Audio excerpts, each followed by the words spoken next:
Lucas capítulo 15, verso 24, dice la palabra de Dios: porque mi hijo muerto era y ha revivido, se había perdido y es hallado, y comenzaron a regocijarse. Diga conmigo: mi segunda oportunidad.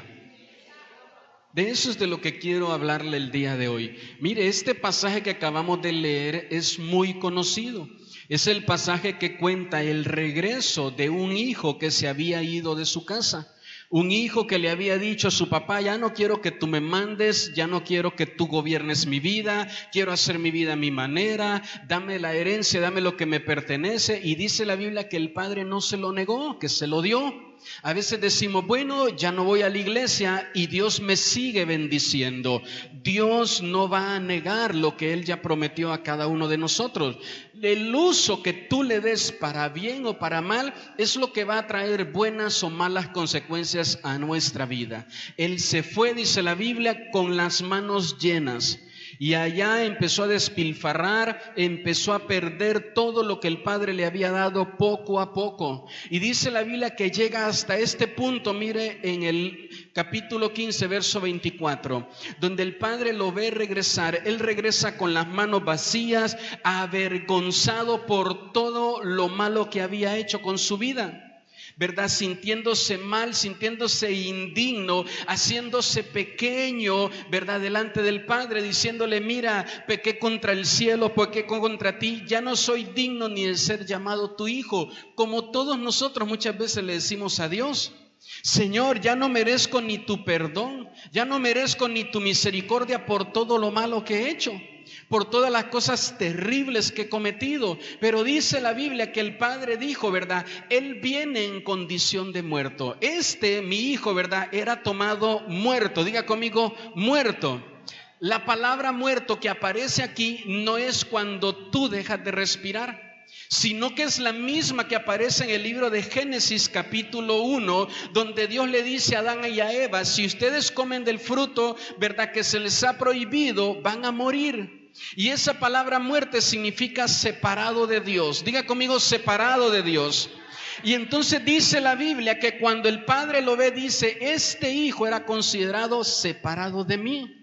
Pero dice: pero ahora vivo es. Y esa palabra vivo en el original es la misma que aparece en Juan capítulo 1, verso 12, donde Jesús dijo: todo el que me reciba, le es dada la potestad de ser llamado, de ser hecho hijo de Dios. Y esa palabra hijo de Dios significa uno con el Padre una vez más. Y de eso es de lo que hoy yo quiero hablarle a usted, que todos aquí en algún momento fuimos considerados como muertos. Fuimos apartados de Dios, fuimos separados. Conocías al Señor a lo mejor desde niño, desde niña, y llega un momento en tu vida donde eres seducido por tus concupiscencias, por tus pecados, por las cosas que hay en el mundo, y empiezas poco a poco a alejarte, y cuando te das cuenta estás completamente separado de Dios. Ya no te congrega, ya no buscas a Dios, ya no tienes una vida de oración o lectura de la palabra. Te hace fácil todos los días pecar y hacer un montón de cosas incorrectas. Y dices: ya no siento las ganas y el deseo de ir a la iglesia. Sabes en tu interior que tienes que regresar a Cristo, pero no sabes cómo hacerlo. Y te sientes mal. Y dice la palabra de Dios aquí que somos considerados muertos, separados del Padre. Pero el mismo Padre, ¿verdad?, dice que cuando ve a su hijo regresar, que él dice: él era muerto, pero ahora es. Esa palabra, ¿verdad?, el hijo regresó, escúcheme bien, el hijo regresó considerando que el Padre solo lo tomara como un siervo, como un criado en su casa. ¿Sabe por qué? Escúcheme bien esto: la única necesidad que el hijo tenía era necesidad de alimento. Él tenía hambre. Dice la Biblia que su hambre era tan grande que él miraba a los cerdos comer y quería quitarle la comida a los cerdos y alimentarse de ella. Y él dijo: voy a regresar a la casa de mi padre porque allá hay abundancia. Y es lo mismo que pasa con nosotros. Sientes un hambre en tu interior, en tu alma, que por más que cometes pecado, por más cosas que obtienes en el mundo, por muy bien trabajo que tengas, por mucho dinero que ganes, siempre te sientes con hambre. siempre te sientes insatisfecho, siempre sientes que hay un vacío en tu interior y dices, ¿con qué lleno esto? Yo recuerdo cuando iba a la iglesia que allá tenía paz y ahora no la tengo. Yo recuerdo que cuando iba a la iglesia, allá en la iglesia solo entraba, como decía la hermana Paula, y las lágrimas rodaban. Ahora no me siento ni un poquito culpable de mis pecados. Yo recuerdo que cuando iba a la casa de Dios, ahí mi vida se sentía completa. Podía sonreír, podía tener paz. Y entonces regresa, dice aquí el hijo, ¿verdad?, a la casa del padre, con una necesidad, y era poder ser saciado. El padre, cuando lo vio, ¿verdad?, regresar, le dijo, vas a volver a ser mi hijo. Le dio un anillo. También le dio vestidura. Diga conmigo, vestidura.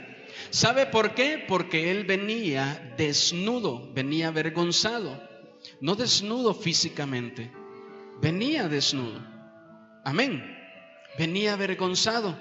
Y el Padre cubre tu vergüenza. ¿Qué es lo primero que el diablo te dice? Ahí en esa iglesia se van a reír de ti. En esa iglesia te van a señalar. En esa iglesia te van a acusar. Eso es lo primero que el diablo te dice. Hace un momento les decía a los alumnos en mi clase que cuando Adán y Eva peca, el Padre, ¿verdad?, Dios se aparece con Adán y le dice, ¿quién les enseñó que estaban desnudos? ¿Quién les enseñó? ¿Quién les dijo? No crea usted que Satanás lo único que le dijo a Eva es, come y el día que comas vas a ser igual a Dios sabiendo el bien y lo mal.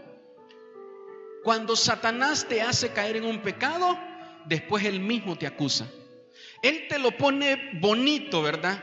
Él te lo pone en una charola así calidad, antojable y te dice, ándale, solo un poquito. Ay, ni pasa nada. Todos lo hacen. Tú crees que eres el único, todos lo hacen. Y ya cuando lo haces, el diablo te dice, y así te llamas cristiano. Pero el domingo ahí danzando y aplaudiendo, ¿verdad? Qué hipócrita que eres. Y el diablo te muestra tu desnudez. Te muestra, él solo te la señala. Y dice la palabra que allí mismo también una vez más el Padre dice que sacrificó un cordero y del cordero sacó vestiduras para Adán y para Eva. Él cubrió su vergüenza y lo mismo hace Dios contigo. Amén.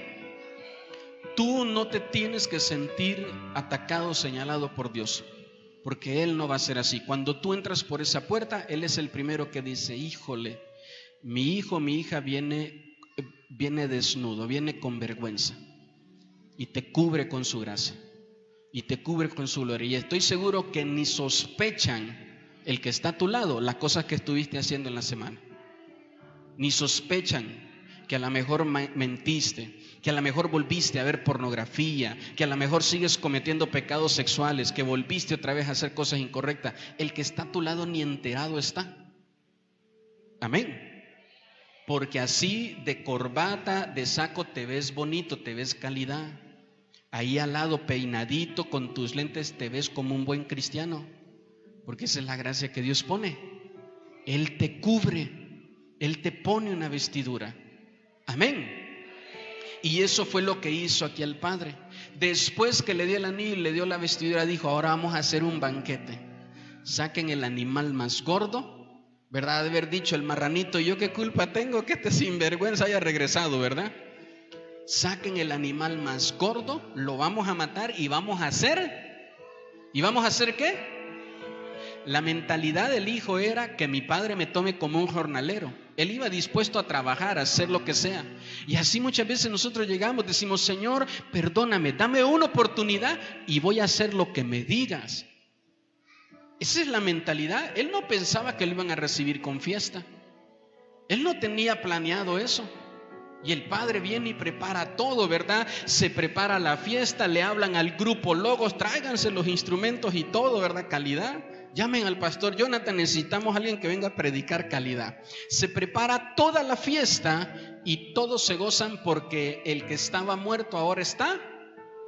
¿Ahora está cómo? Ahora está vivo. ¿Cuántos le dan un fuerte aplauso al Señor por eso? Eso es lo que hace Dios en nuestra vida. La iglesia, diga conmigo la iglesia.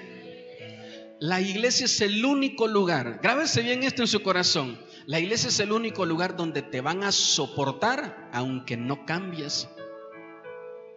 Aunque no cambies. Tú ve a un trabajo, una empresa, y en la empresa sé el peor empleado que tú quieras, y te ponen de patitas en la calle. Sé flojo, no trabajes, no seas eficiente, no rindas, llega tarde. ¿Y qué es lo que te van a hacer? Ve a la escuela tarde y hasta la puerta te cierran. Y a la iglesia llevas un año y sigues con tu mismo pecado.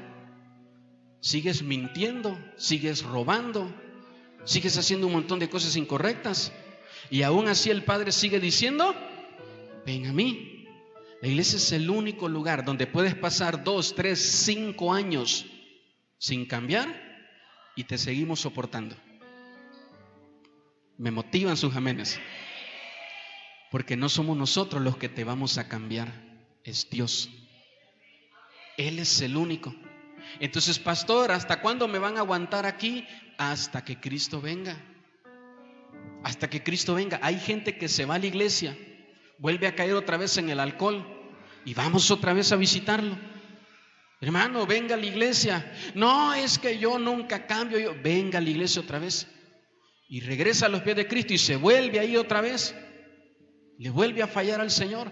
Venga otra vez, mire, vamos a visitarlo, mire, venga, este día tenemos día del hermano, día de mi segunda oportunidad, regrese. No, es que yo creo que ya los hermanos ya hasta se olvidaron de mí. Regresa. Y te apartas a lo mejor hasta 5, 10, los años que te apartes. Te regresas y el Padre sigue esperándote con los brazos abiertos. Él te sigue esperando, porque somos como iglesia el único lugar donde no soportan a pesar de nuestros errores. Nos cuesta cambiar. Hay personas que lleva 10 años y no ha cambiado. Conoces a Cristo desde hace muchos años. Has hecho todas las cosas mal. Te juntaste con una pareja en pecado, tienes hijos, ¿verdad?, sin haberte casado.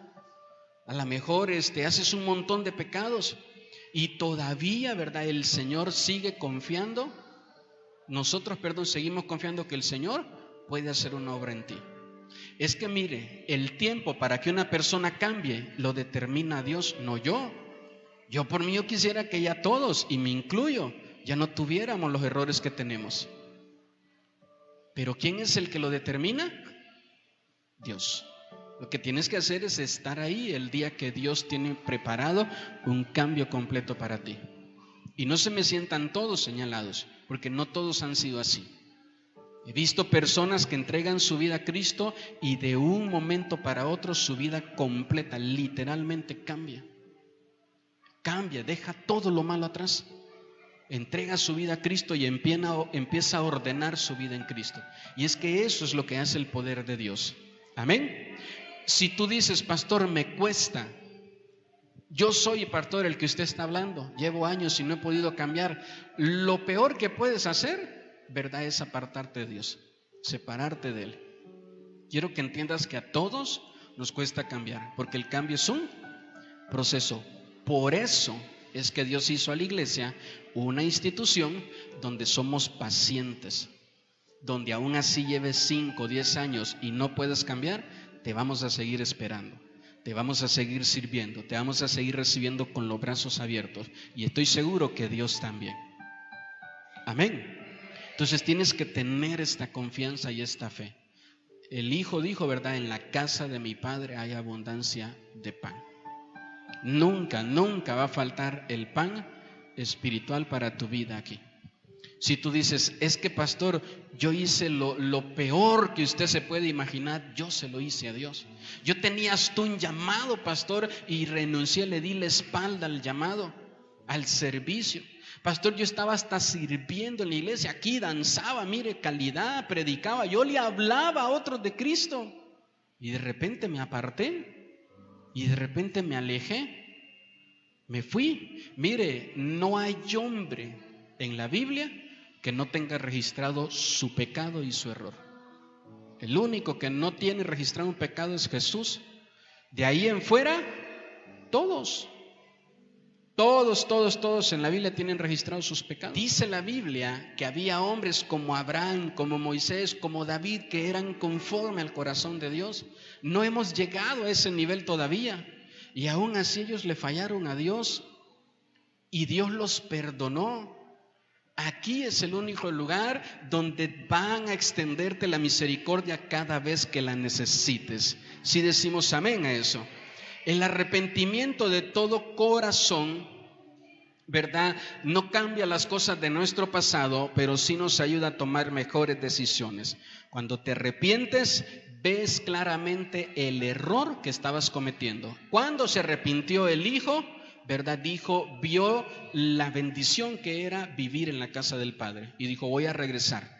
Entonces cuando tú te arrepientes, ¿verdad? Hay gente que se va de la iglesia y se va molesta, enojada con el pastor, con los hermanos y dice, ya me voy, todos esos hermanos son una bola de hipócritas, ya mejor me voy. O se van y hasta se van a otra iglesia. Y cuando se arrepienten, te quitan la ceguera de los ojos y te das cuenta, ¿verdad? Que en realidad el que tomó una mala decisión fuiste tú. El que actuó mal fuiste tú. Te das cuenta de todo eso. Y eso fue lo que le pasó al hijo pródigo. Entonces, tener una segunda oportunidad es volver a darle vida a lo que murió en nuestra vida, en nuestras decisiones. Amén. Segunda de Corintios, acompáñeme ahí, capítulo 5, verso 16 y 17, dice, de manera que nosotros de aquí en adelante a nadie conocemos según la carne. ¿Lo puede leer conmigo? De manera que nosotros, de aquí en adelante, ¿a qué dice? No, todos juntos. De manera que nosotros, de aquí en adelante, y aún si a Cristo conocimos según la carne, ya no lo conocemos así. De modo que si alguno está en Cristo, nueva criatura es. Las cosas viejas, ¿qué? Y he aquí todas. Entonces voltéeme a ver a este hermano que tengo aquí a la par. ¿Sí se lo imaginó ya? Dice la Biblia que usted lo conoció cuando este hermano tomaba. Se tomaba todo, ¿verdad? Todo tomaba, era alcohólico, mujeriego, fumaba, hacía todo lo que usted quiere. Amén. Y dice la Biblia que tú lo conociste así cuando él andaba en la carne. Pero dice aquí ahora, ¿verdad? En la carta de Corintios, dice, ya no tienes que andar conociendo a la gente de la manera que lo conocías antes, en su pasado. Entonces, cuando tú cometes un error, dejas una huella, dejas una herida, una marca en los demás. Y es difícil que la gente se quite esa imagen de ti. Si tú traicionas a alguien, es difícil que la gente vuelva a confiar en ti. ¿Sí está conmigo? Si tú lastimas a alguien, es difícil que la gente vuelva a verte de una manera correcta. Si la gente te valora, la gente, ¿verdad? Te honra, la gente te tiene en una alta estima y de repente ven un error tuyo, es difícil que la gente te vuelva a ver de una manera diferente. ¿Sí está conmigo?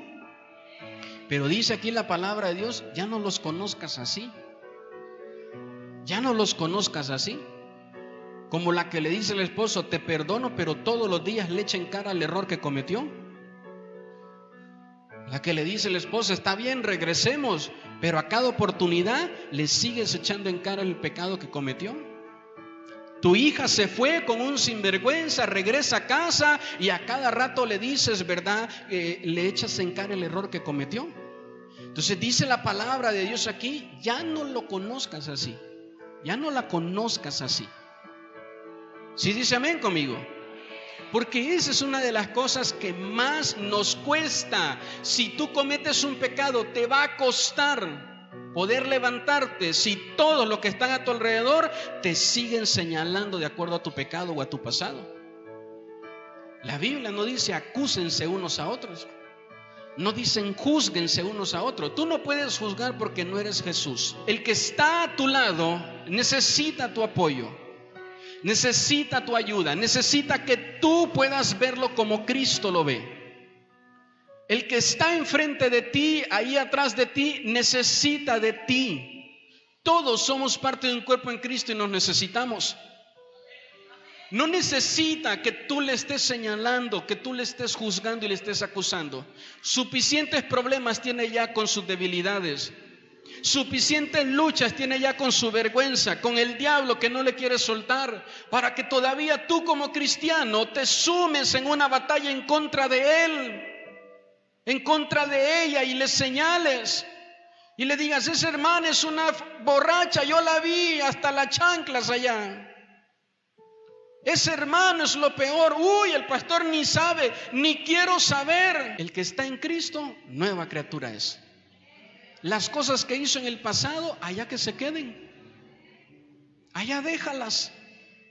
Es que usted no sabe, pastor, lo que hizo. Allá deja su pasado. A él le cuesta soltarse de su pasado. A ella le cuesta. Como para que todavía estés tú como heraldo a cada momento recordándoselo. Tenemos nosotros que poder buscar la oportunidad que Cristo te da a ti, también se la va a dar a Él.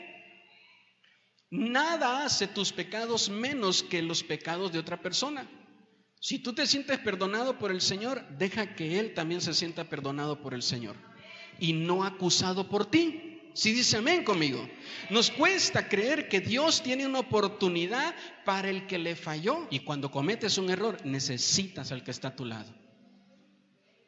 La Biblia dice que mejor son dos que uno, porque si uno cae, el otro lo va a levantar. Pero ay, dice, y ese ay significa dolor. Ay de aquel que esté solo. Deja de caminar solo, caminar sola, de creerte que tú ya eres un cristiano calidad, que no necesitas consejería, que nadie ore por ti, que no necesitas que nadie te ayude. Deja de querer caminar así como cristiano. Necesitamos todos de todos. Romanos capítulo 8, verso 1 dice: ahora pues ninguna, diga conmigo ninguna, todos juntos, ninguna. Ahora pues ninguna condenación hay para los que están en Cristo Jesús, los que no andan conforme a la carne, sino conforme. Deja de sentirte condenado por lo que hiciste. Pastor, es que cuando yo era joven aborté y no he podido sentirme perdonada por eso. Rechacé un hijo, lo regalé, abandoné a mis hijos y me fui con otro hombre. A lo mejor cosas terribles que hay en tu vida que hiciste. Dices: cometí un error y mis papás nunca lo supieron, mi esposa nunca lo supo y yo no me he podido perdonar por eso. Si estás en Cristo Jesús, ya no tienes que vivir condenado. Ya no tienes que vivir así. Porque dice: para el que está en Cristo, ninguna condenación hay. Ninguna. Es que lo que yo hice es muy terrible. Ninguna condenación hay para el que está en Cristo. Marcos capítulo 8, versículo 22 al 25. Vino luego a Betsaida y le trajeron un ciego y le rogaron que le trajeron un ciego y le rogaron que le tocase. Entonces, tomando la mano del ciego, le sacó fuera de la aldea y escupiendo en sus ojos, le puso las manos encima. ¿Dónde se las puso? Otra vez, ¿dónde le puso las manos? Aquí, mire, se las puso encima. Primero escupió en sus ojos y después le puso la mano encima. ¿Dónde se la puso? Siga leyendo conmigo. Y le dijo, y le preguntó si veía algo. Verso 24. Él mirando dijo: veo a los hombres borrosos, se me pixelearon todos. Los veo como árboles, dice. No veía bien. Dice: veo a los hombres como árboles, pero los veo que andan. Veía sombras así que se movían. Fíjese bien lo que estamos leyendo. Está un ciego ahí sentado y todos los demás le dicen: Jesús, por favor, hazle un milagro al ciego. Y ruegan por él. Amén. Póngame atención en esto. Los que pecan, los que fallan, los que se alejan de Dios, no encuentran la oración para regresar al Señor. Normalmente es alguien que está rogando por ti. A veces los que se alejan les hablan y usan versículos de la Biblia más bien para pelearse con el cristiano que le habla. Tú vas, ¿verdad?, en son de paz a decirle: mira, acércate al Señor, y empiezan a usar versículos de la Biblia hasta para pelearse, para negar, para no querer ir. Y es alguien más, es tu mamá, es tu papá, tu esposa, tus hijos que están orando por ti. Todos ahí estaban rogando por el ciego. Si tú dices, yo tengo, pastor, en la casa un familiar que iba a la iglesia y ahora no quiere saber nada del Señor, anda perdido en pecado, ruega por él, no dejes de orar por él. Amén. Pero el punto es que cuando Jesús va a orar por él, le pone la mano encima, pero el milagro no sucede. Él todavía no ve. La vista está a medias, está borrosa. El verso 25 dice, luego le puso, ¿cómo dice ahí? Otra vez le puso la mano.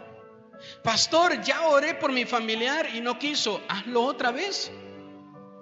Pastor, ya vino a la iglesia, ya lo invité, ya lo traje un día al amigo y no quiso. Hazlo otra vez.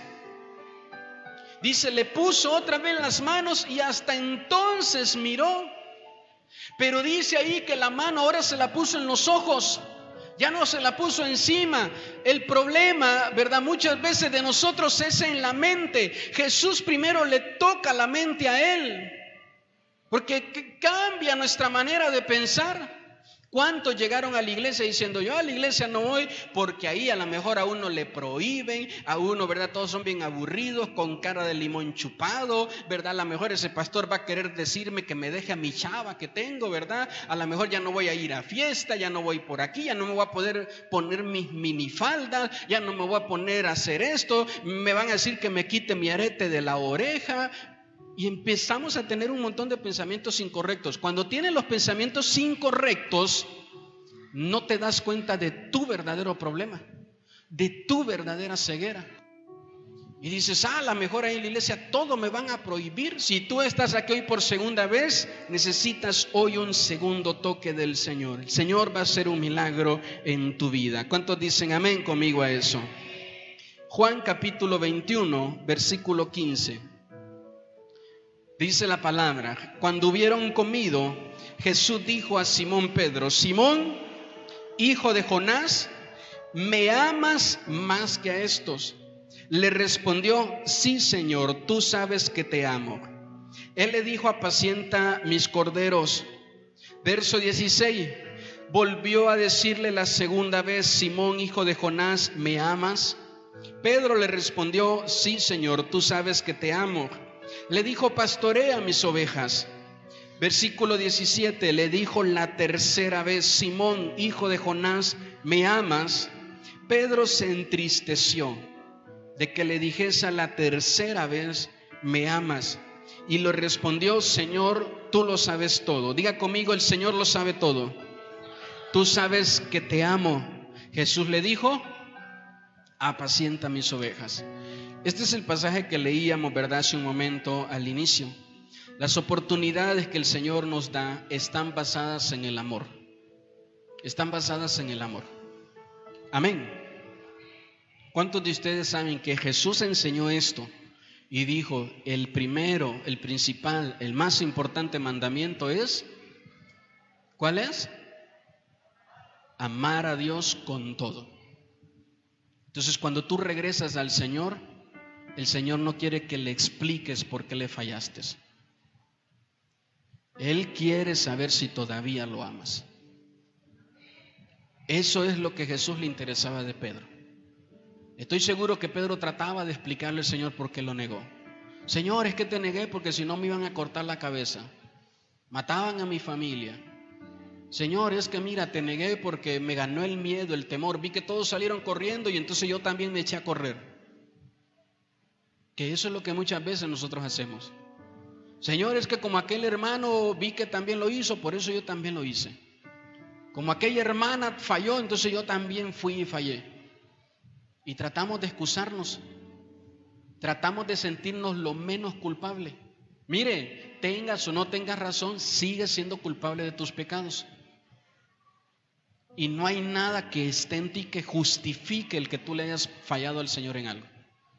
Nada, nada justifica tus pecados. Solo Jesús. Por eso es que cuando Pedro dice la Biblia, si usted conoce esta historia, Jesús va a donde están todo su grupo reunido, encuentra a las mujeres, a los apóstoles, pero no encuentra ahí a Pedro, a Juan y a Felipe. Y le dice, ¿dónde está Pedro? Fíjese bien, no preguntó por Juan ni preguntó por Felipe, dijo, ¿dónde está Pedro? Y dice la Biblia que el Señor lo fue a buscar, lo encontró allá y le dijo, ¡hey! ¿Han pescado algo? ¿Te está yendo bien allá en el mundo? No, Señor, me está pasando el tren. No me va bien. Les preguntó si tenían éxito haciendo las cosas ahora allá afuera, a la manera de ellos. ¿Te va bien allá? ¿Y qué contestaron ellos? No, Señor, no hemos pescado nada. Y una vez más, Jesús le vuelve a repetir el mismo milagro de cuando lo conoció. Regresa a las primeras cosas del amor. Y una vez más le vuelve a llenar la barca. Y cuando la barca es llena, dice ahí la Biblia que Pedro se puso su ropa, se ciñó y se aventó y fue hasta donde estaba Jesús. Y ahí se paró frente a él. Y dice la Biblia que, si usted lea la historia, que cuando Pedro llegó, Jesús ya estaba friendo un pescado. Lo mismo del hijo pródigo. La necesidad era alimentarlo. Y que le dijo, siéntate, siéntate. Señor, es que yo te fallé, pues siéntate, siéntate. Señor, es que mira, siéntate y cómete este pescado. Siéntate. Ay, es que todos los hermanos danzan y yo no quiero danzar. No importa, siéntate. Los hermanos están adorando al Señor, la presencia de Dios se siente, pero yo no. Siéntate. Y le sirvió un pescado. Y comió él, y cuando llegaron los otros también les dio de comer a los otros dos. Así es Jesús. Amén. Y empieza ahí la plática de lo que acabamos de leer. Empieza Pedro a querer excusarse. Señor, pues estaba rico el pescado, estuvo bonito el culto, pero mira, la realidad es que yo quería platicar contigo y explicarte que sé que fallé, pero ahora sí te prometo, hey, ¿me amas? Es que mira, Señor, sí, Señor, tú y yo somos calidad, somos cuaderno de doble raya, pero mira, es que yo quería decirte, hey, ¿me amas? ¿Sabes por qué Dios interrumpió a Pedro? Porque lo importante no era que Pedro le explicaba a Jesús por qué falló. Jesús ya lo sabía y se lo dijo. Jesús te dijo a ti el día que ibas a pecar, no lo hagas. Si vas con esa persona vas a fallarme. Jesús ya lo sabía. Y aún así te fuiste. Entonces cuando regresas, Señor, es que fíjate que me fui, yo ya te lo había dicho. Amén. Pero lo único que quiero preguntarte, Pedro, lo único que quiero preguntarte, hermano Pedro, hermana Pedro, ¿me amas? Porque amar a Dios es lo más importante.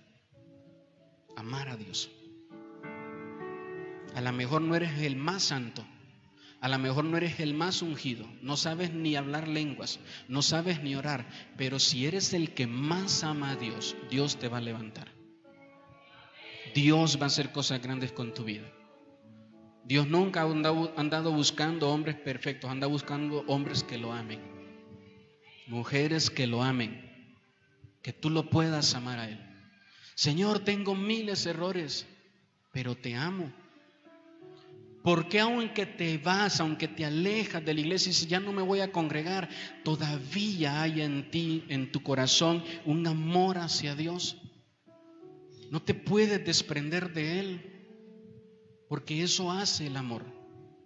El amor forma unos vínculos que nos unen a una persona. Y lo mismo hace el amor con Dios. Te forma vínculos que te unen a Dios. Y que aunque tú quieras alejarte, si usted lee ahí en su Biblia, Jeremías capítulo 20, verso 9, dice, yo ya había dicho en mi corazón, no voy a servir más al Señor, lo quise resistir, pero no pude, no lo pude hacer. Ya le había dicho al Señor que ya no. Ya le había dicho a unas personas que ya no, ya hasta me había ido al mundo, yo ya estaba viviendo una vida en el mundo, pero no sé por qué ahí en el mundo nada me salía bien y siempre estaba en mí un constante sonar: el Señor, vuelve al Señor.